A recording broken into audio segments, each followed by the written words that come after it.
handwriting teacher ko. Favorite teacher ko na handwriting. Ang galing niya magturo sa bata.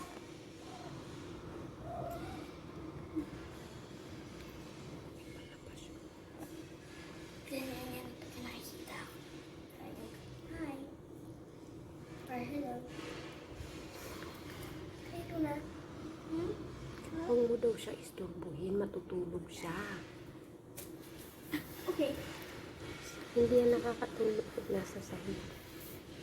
Nakadapa lang yan, nakikinig sa mga anak. Si Mommy Blue Eyes. Hi, Lons. Hi, Lons. Hi, Lons. Hi, Lons. Seryoso lang si Lola. Oo, ganyan lang yan eh.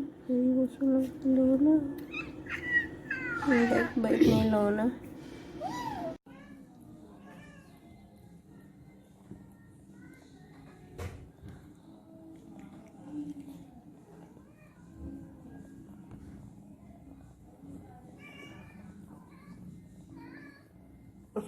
Tinahulan ka? Kawawa naman si Coco, tinahulan.